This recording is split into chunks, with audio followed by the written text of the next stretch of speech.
Assalamualaikum warahmatullahi wabarakatuh. A'udzubillahi minasyaitonir rajim. Bismillahirrahmanirrahim. Alhamdulillah nahmaduhu wa nasta'inuhu wa nastaghfiruh wa nu'minu bihi wa natawakkalu alayhi wa na'udzu billahi min shururi anfusina wa min sayyiati a'malina. Man yahdihillahu fala mudilla lahu wa man yudlilhu fala hadiya lahu. أشهد أن لا إله إلا الله وحده لا شريك له ونشهد أن سيدنا محمدا عبده ورسوله اللهم صل على سيدنا محمد وعلى آله وصحبه أجمعين أما بعد. Sedang penonton, tuan-tuan, puan-puan, saudara-saudari jemaah Surau An-Nur Bandar Puteri Kelang yang dirahmati, yang dimuliakan oleh Allah Subhanahu Wa Taala. Alhamdulillah, syukur kita pada Allah. Allah Subhanahu Wa Taala masih izin untuk kita dapat teruskan pengajian kita, muzakarah kita, perbincangan kita ini dengan walaupun secara maya, secara virtual, secara online macam ni, tapi inilah semoga Allah terima sebagai menzahirkan kesungguhan kita mencari ilmu, dan semoga ia termasuklah di dalam sabda Nabi sallallahu alaihi wasallam, man salaka tariqan yaltamisu bihi ilman sahhalallahu lahu tariqan il jannah. Sesiapa yang berjalan di satu jalan untuk menuntut ilmu, maka Allah Subhanahu wa taala akan mudahkan jalan dia ke syurga. Jadi inilah yang kita harapkan, semoga Allah terimalah kan. Ini memang sekarang ni ujian akhir zaman ni macam-macam, dan ujian ini dia tidak akan berhenti. Katalah dah jumpa vaksin, dah cucuk vaksin, dah okey, dah reda, terkawal dan sebagainya pun, itu baru COVID kan. Mungkin akan datang musibah lain yang lebih berat. Sebab Nabi SAW pernah bersabda, alamat ataupun tanda-tanda akhir zaman ini, tanda-tanda kiamat ini, seperti mutiara-mutiara yang terikat pada satu rantai. Jadi tanda-tanda ini ialah seperti mutiara yang terikat pada satu rantai, ataupun kita kata macam tasbih lah. Ni tasbih ni. Ni manik-manik yang diikat oleh satu rantai ni kan. Maknanya Nabi SAW kata seperti mutiara. Ni bukan mutiara lah, manik yang diikat pada seutas tali, pada seutas tali. Jadi kita boleh bayangkanlah bila Nabi SAW cakap macam tu, dan kata Nabi, bila tali itu putus, maka manik-manik tadi, mutiara tadi akan mula berjatuhan. Akan berjatuhan, bertimpa-timpa, bersusun-susun jatuh, berteraburlah dia. Maknanya sekali tali ni putus, tanda-tanda kiamat ini sekali dah putus, dia akan mula datang satu. Maknanya kita jangan expect yang bahawasanya kalau habis COVID ni akan selesai masalah. Sebab Nabi dah memberi gambaran bahawasanya sangat-sangat penting untuk kita sama-sama tawajuh lah. Jadi kita jangan jadi alasan kepada COVID ini untuk kita berhenti daripada melakukan amal soleh, daripada kita berhenti daripada melakukan perkara-perkara yang sepatutnya kita lakukan sesuai dengan kemampuan dan juga keizinan yang diberikan kepada kita. Masjid surau contoh, kita kena berikan yang maksimum. Kalau ulil amri kata 5 orang, pastikan cukup 5 orang, jangan sampai terkurang. Kalau kata ulil amri dah benarkan 30 orang, pastikan cukup 30 orang. Sebab itu adalah tanda kesungguhan kita pada Allah SWT. Macam tu. Saya pun dah tak tahu Selangor ni apa macam dia punya arahan dia. Macam di wilayah Kuala Lumpur masih lagi, wilayah Putrajaya dah longgar lah. Kami dah boleh adakan kuliah dah balik, dah mula ada jemputan balik lah. Semua menanti-nanti kuliah-kuliah di Masjid Surau. Alhamdulillah, tak apalah. Ujian tetap ujian. Yang penting kesungguhan kita, dan semoga Allah Ta'ala terima kesungguhan tu. Masalah ni kekal ke tak selesai ke, itu cerita lain. Yang penting kita bersungguh, Allah terima kesungguhan kita, Allah bagi ganjaran yang seperti seolah-olah kita dapat melakukan seperti hari-hari yang biasa, hari-hari yang kita tidak disekat dan disukat. Masya-Allah. Jadi banyak tawajuh lagi, kita teruskan istighfar, munajat kita pada Allah Subhanahu Taala, bacalah Yasin tiap-tiap hari. Jangan nak tunggu surau anjurkan baru nak baca kan. Kita lah ambil inisiatif tiap-tiap hari baca Yasin, tiap-tiap hari semayang hajat, tiap-tiap hari istighfar 1000 kali ke berapa kali ke, dalam keadaan sekarang. Dan kita kena bersedia, mentally prepared, imanly prepared. Apa dia? Bila akan datang lagi musibah-musibah, ujian-ujian, fitnah-fitnah akhir zaman yang akan datang. Sebab saya ada dengar ulama' bagi tahu, bila datang COVID ni, maka tali telah putus. Tali yang mengikat manik-manik tadi tu telah putus. Pertama kalilah saya dengar hadis ni diulas sedemikian. Jadi kalau benarlah tafsiran firasat ulama' ni, maknanya kita jangan expect too much that kalau selesai pandemik COVID ni, musibah ini selesailah. Kita tak tahu, mungkin Allah akan datangkan lagi perkara yang lain pula atau yang lebih dahsyat ke, kita tak tahu. Apa yang penting, apa saja keadaan, kita kena cuba maintain, kita kena usaha sungguh-sungguh. Usaha sungguh-sungguh buat yang terbaik, dan malam-malam hari kita pujuk Allah Subhanahu Wa Taala.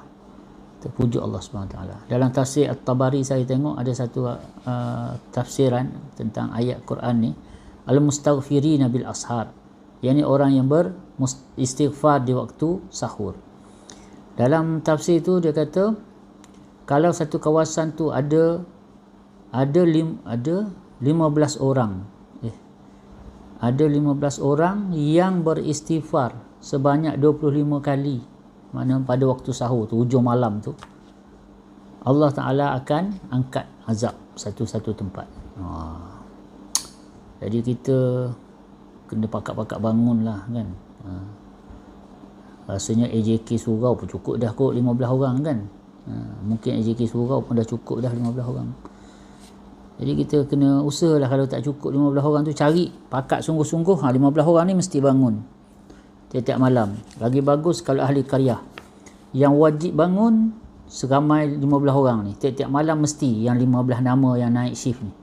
Yang lain tu sunat muakkad. Kan? Yang lain tu kalau nak menyertai sama, silakan. Buat di rumah masing-masing pun boleh.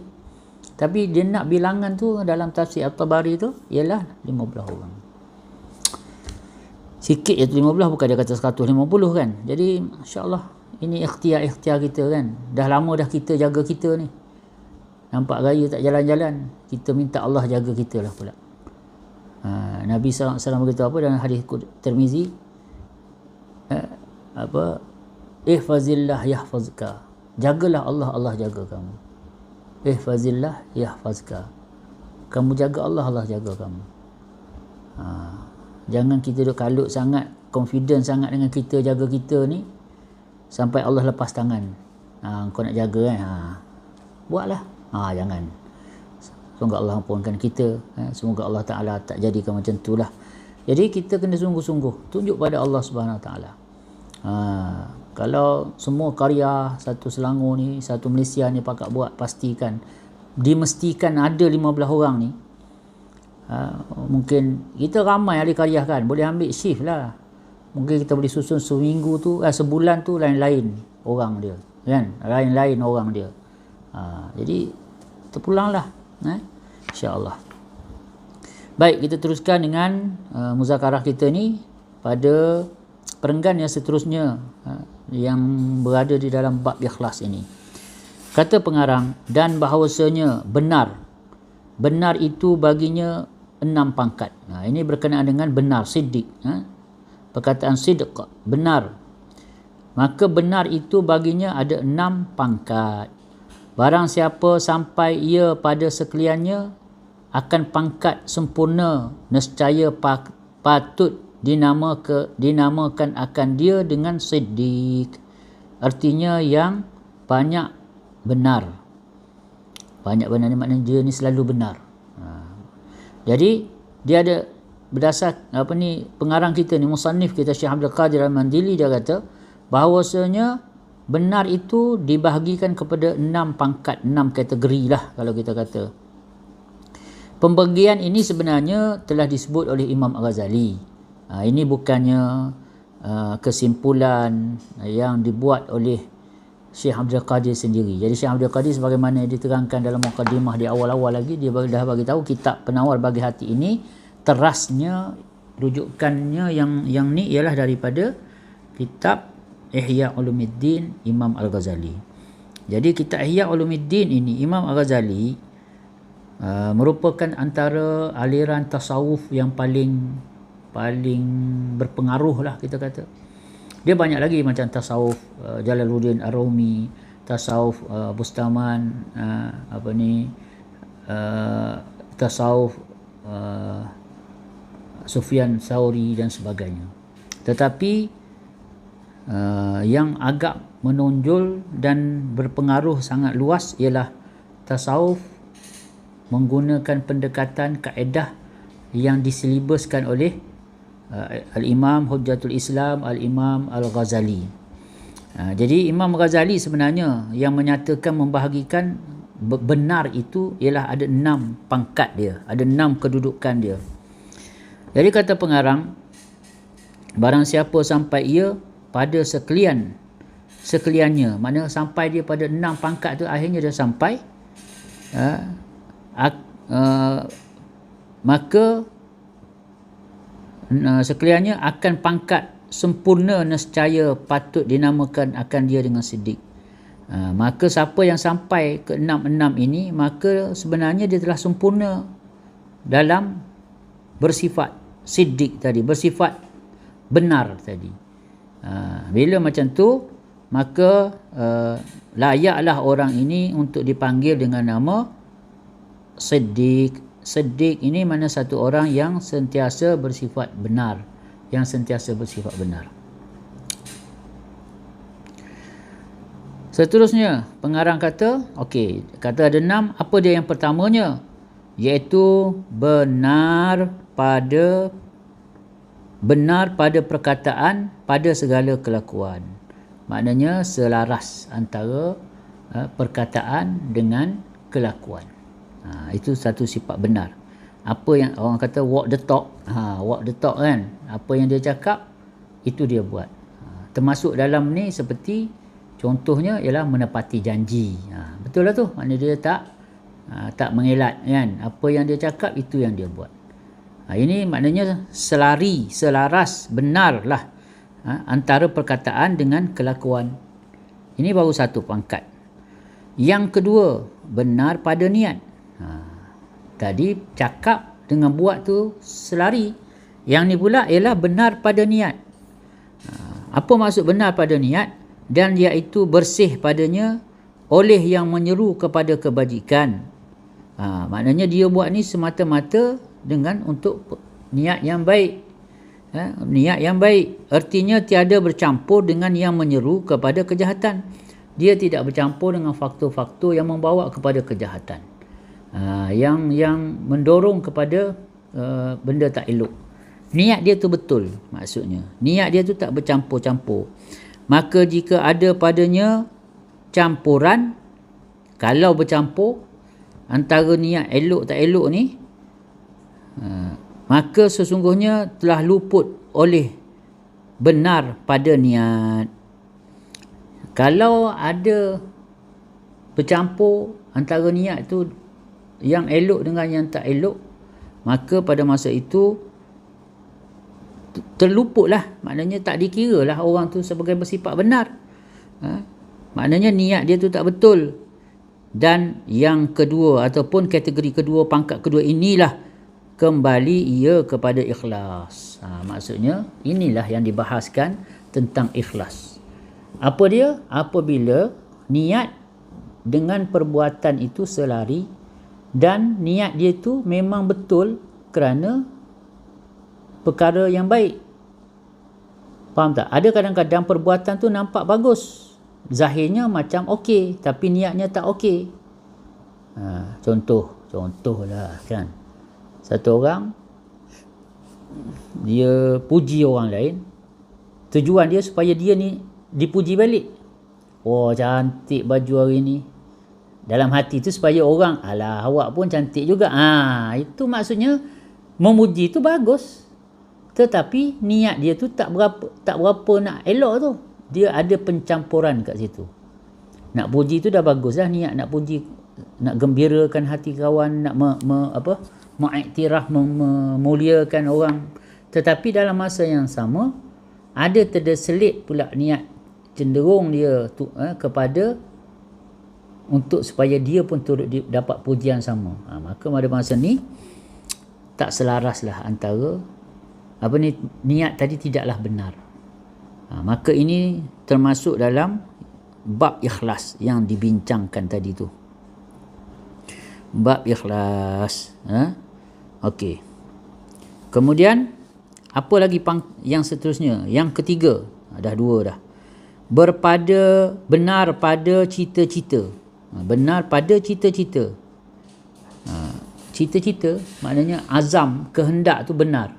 Benar pada cita-cita, seperti mencita-cita oleh seorang atas bersedekah jika ada baginya harta. Jadi satu orang dia berazam lah, kita kata kan, bercita-cita, berazam nak, kalau aku ni ada duit aku nak sedekah, aku nak sedekah. Jadi pada masa tu yang dikatakan bercita-cita tu maknanya itu niat dia tu bagus, cita-cita dia tu, azam dia tu nak buat bagus. Aku kalau ada harta aku nak sedekah, aku nak buat kebajikan. Cuma dan cita-citanya itu terkadang daif lagi taraddud. Taraddud ni apa? Taraddud ni maksudnya ragu-ragu. Daif, lemah lah. Cita-cita dia tu dah cantik. Maknanya aku kalau kau ada duit, kau kaya, aku nak bantu macam Abid Liu. Kan? Dapat inspirasi daripada Abid Liu. Jadi itu bagus. Itu memang satu cita-cita, azam, kehendak yang baik. Tetapi cita-cita ini kadang-kadang kuat, kadang-kadang lemah, dan terkadang putus lagi kuat. Jadi ada yang betul-betul jazam, ada kadang-kadang dia macam fed up kan. Jadi benda macam ni bercampur-campur ataupun berubah-ubah, silih berganti. Ini yang dikatakan cita-cita. Jadi orang yang dikatakan benar pada cita-cita ini, maka cita-cita yang kuat, yang putus itu dinamakan akan dia yang benar, yang kuat. Putus ni maksudnya muktamad. Kan? Cita-cita tu kuat, jazam dia, putus, muktamad, dinamakan akan dia yang dikatakan sebagai benar, yang kuat. Jadi itulah nama dia, benar. Benar pada cita-cita, azam yang kuat. Saya kalau dapat ni memang saya sedekahkan, saya nak tolong orang macam Abid Liu, macam ni. Dan dia betul-betul kuat. Kalau mula dia cakap begitu, tiba-tiba dapat rezeki, dapat projek 30,000. Dia tak tunggu 300,000 baru nak buat, tak. Dengan 30,000 tu dia akan mula fikir macam mana aku nak laksanakan niat. Inilah yang dikatakan benar pada azam tadi. Benar pada azam. Seterusnya katanya pengarang kita, kata pengarang kita, yang keempatnya, ini pangkat keempat, benar pada menyempurnakan cita-cita itu dengan bahawa tiada menyalahi ia akan cita-cita yang benar lagi kuat itu, seperti firman Allah Ta'ala, rijalun sadaqu ma'ahadullah alaih. Artinya beberapa lelaki yang benar oleh mereka itu akan barang yang menjanjikan mereka itu akan Allah Ta'ala.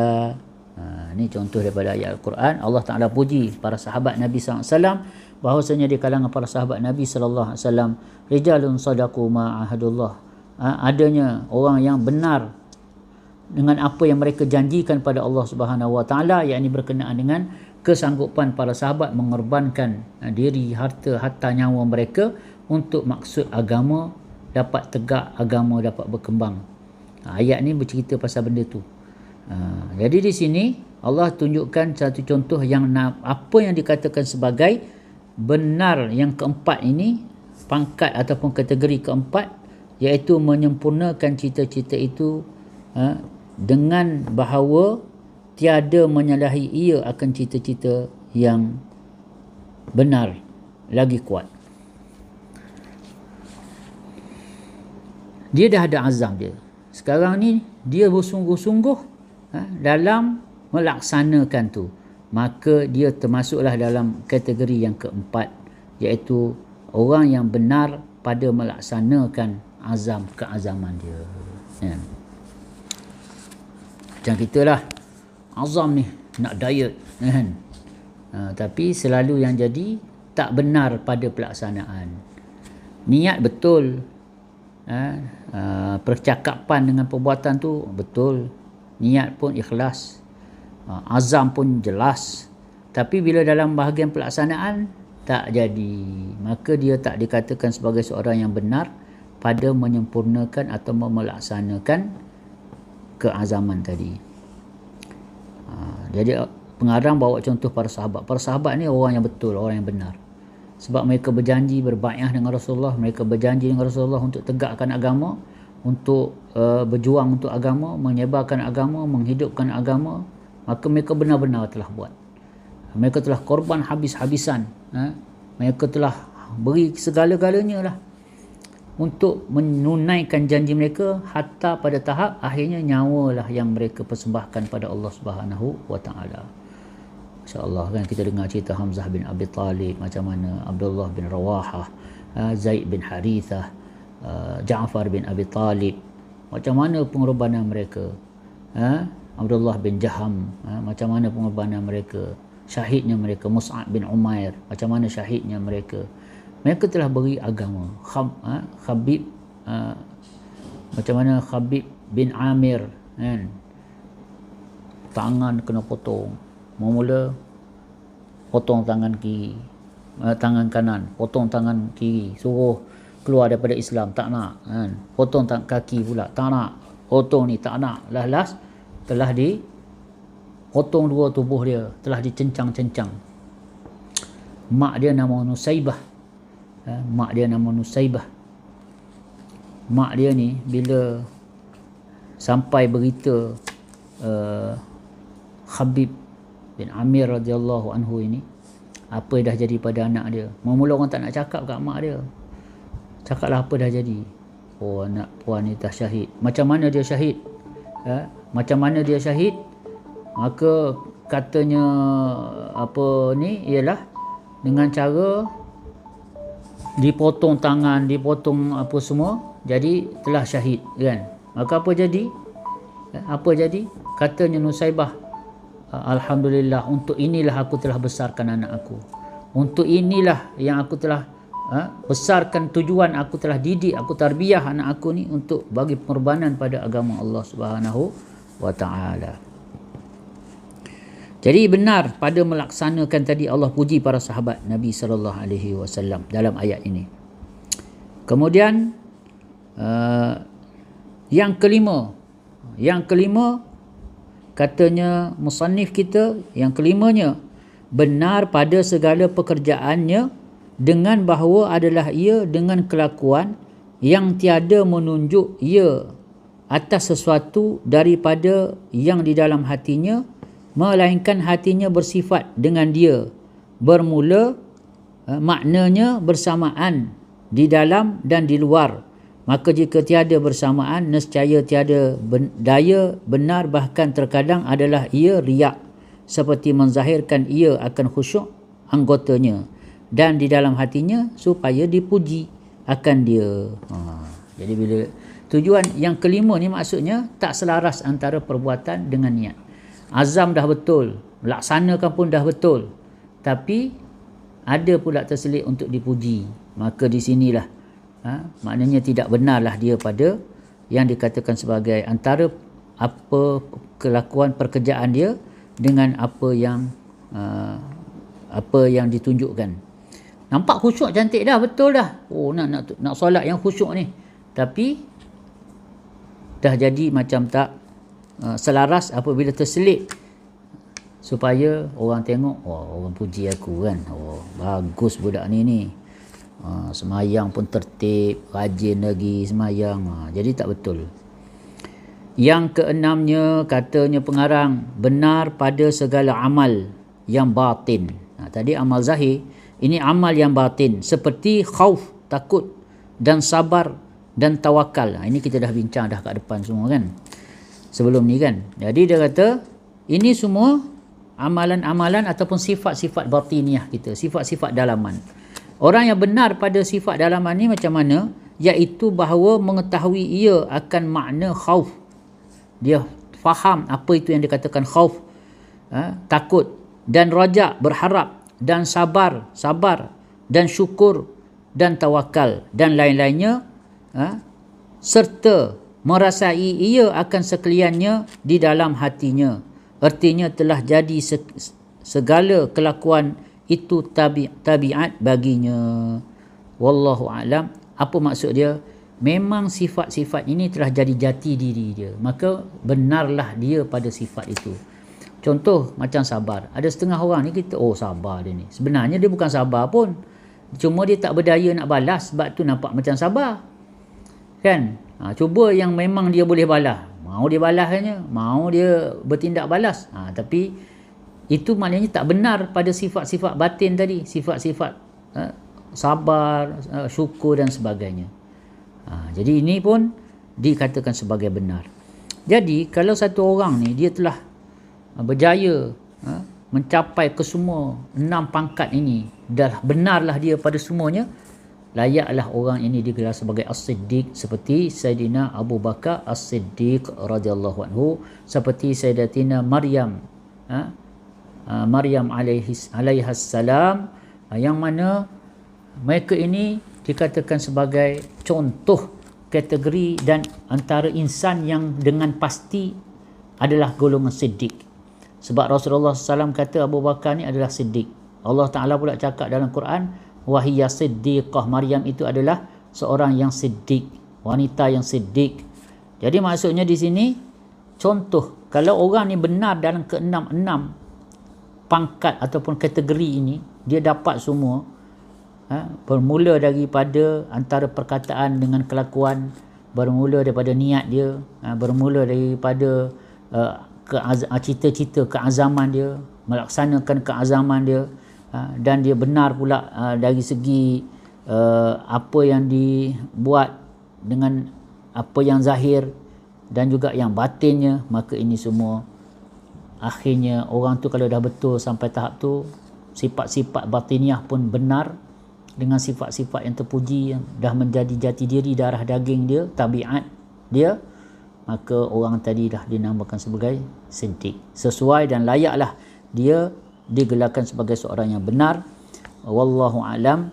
Maka tamatlah bahasan pengarang kita daripada bab yang ke-6 pada menyatakan ikhlas.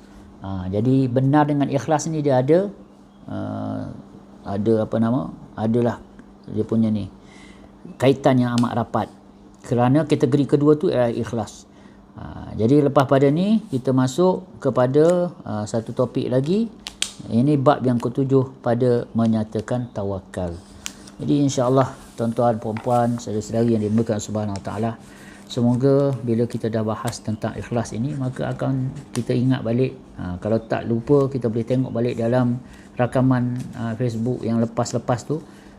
Cuba ulang balik. Ikhlas ni sangat penting, sebab ikhlas ini adalah syarat utama sama ada Allah akan terima ataupun tidak. Setengah-setengah amalan ni memang malaikat pun tak tahu ikhlas atau tidak, dia catat je. Oh, nampak banyak. Sekali bila tunjuk pada Allah, Allah kata ni tak betul ni kan, tak betul, jadi tak ikhlas. Sebab ikhlas ini Allah Subhanahu Taala yang tahu. Sebab tu kita kena banyak minta dengan Allah Subhanahu Taala supaya segala amalan kita ni ikhlas. Kita buat satu perkara, kita tinggalkan satu perkara semata-mata kerana Allah, kerana Allah.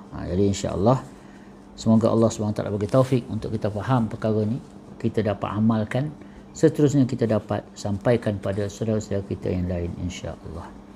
A'udzubillahi minasyaitonirrajim. Bismillahirrahmanirrahim. Alhamdulillahirabbil alamin. Hamdasyakirin wa syukru lahu syukral hamidin. Allahumma salli ala sayyidina Muhammadin wa ala alihi wa sahbihi ajmain. Rabbana shrah lana sudurana wa yassir lana umurana wahlul 'uqdatam min alsinatina yafqahu aqwalana. Rabbana zidna 'ilma warzuqna fahma. Allahumma inna nas'aluka hubbak wa hubba man yuhibbuk wal 'amala alladhi yuballighuna hubbak. Allahumma arzuqna hubbak wa hubba rasulik wa hubba man yanfa'una hubbuhu indak birahmatika ya arhamar rahimin. Wa sallallahu ala sayyidina Muhammadin wa ala alihi wa sahbihi wasallam. Subhana rabbika rabbil izzati amma yasifun wa salamun alal mursalin walhamdulillah.